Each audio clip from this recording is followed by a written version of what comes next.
Okay, I'll finally get around to fixing the camera. This was the camera previously, and as you can see, it got a little bit shaky at times. Over a couple years, often I get feedback at the end to please, fix up the camera, make it a bit less shaky. So finally I decided after the hard issue of dealing with the harpooning bug, I would tackle the camera.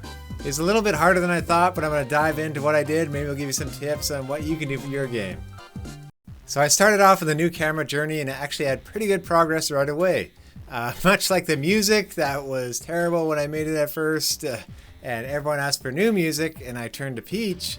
In this case, I turned to looking for a new camera script, and I lucked out in finding YellowAfterlife, the GameMaker studio genius, or guru, had a script for tracking many objects at once on screen and keeping them all there. Now the one thing about this compared to the old one is that it almost snapped too quickly to the characters. Like when I was harpooning them, if we go here in the past, I sent out a camera tracker to it, so whatever you're towing will be on screen as well. And instead of just having them automatically show up, that would kind of all of a sudden snap the screen in a jerky-like fashion. So one of the main things I noticed that maybe I could have just kept from a long time ago is that the players would rumble and shake, and the camera was actually tied to that. Getting rid of that actually made the camera maybe 50% better than before. But seeing this camera here, I was kind of like, oh, look at how smooth it is. It's not shaking at all. I wanted to go ahead and try it.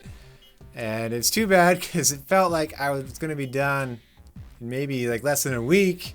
But here I am 90 days later with the final product. Skipping over quickly to Volcarnage Island, you can see some of the things. Like there'd be a little bit of camera, shake still when harpooning the cars, and that was because the camera tracking was tricky to get it to be precise to send back to them.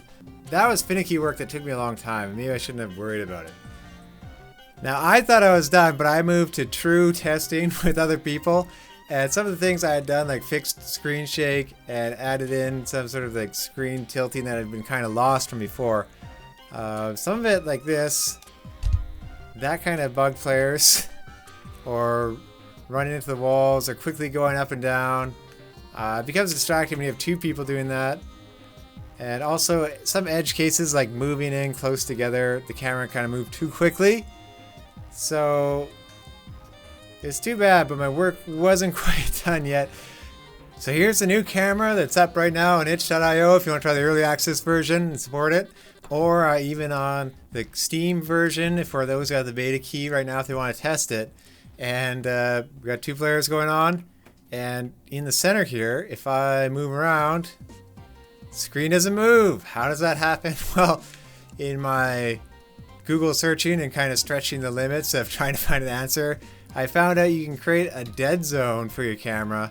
It's kind of represented by this box here. So when I rotate, if I stay in that dead zone, the camera won't move around, not till I get past it in a straight line. One thing too that was bugging players and testing and myself was that the camera would zoom in really quickly, and I looked back to the old Carpoon camera, and one thing was that it actually zoomed in really, really slowly with a really slow LERP, but maybe too slow where the camera couldn't keep up and would actually zoom out more and more during a match. So in this one though, instead of, well, it is instant to zoom out, I added a LERP to what it's doing when you're zooming in. When the players are close together, as you see there, so it's a bit smoother and it doesn't take as long. From this whole camera experience, I was kind of left wondering, maybe I should have just left the camera tracker, being fine, just not having to rumble the player truck and being satisfied with it. We got 50% better camera instead of this, near, it's not perfect, but a lot better one. And it could have been a lot more time. I could have gone back and worked on other things during this time and pushed Carpoon ahead more. It's something I'll think about later. Like, sometimes something is good enough. It was a feature requested by a lot of people though, and to be honest, I can't go back to the old version of Carpoon. I can only play maybe one match, and then I sort of almost feel like a motion sickness, which is surprising how I worked on it for many years and was fine. But I'd like to say thank you to everyone that asked for a new camera, because I am pretty happy with it. And yeah, just something to think of in, games. Sometimes there are important things to work on. Sometimes it's easy to get stuck on things that maybe aren't that important, but you feel like, oh, I want to keep working until it's perfect and polished.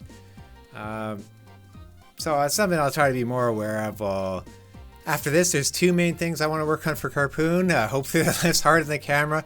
Just making it more clear how to play, that you have to hold R to drag cars and bring them into the crusher. And after that, fixing up the kind of the risk and reward and versus. So maybe it's not just a race against time, maybe there's more danger or some sort of multiplier. That's been a feature you have all been asking for, so I'm going to take a look at that, and that's it. I think after these two kind of hard technical goals, it'll be more fun to dive into game design goals again.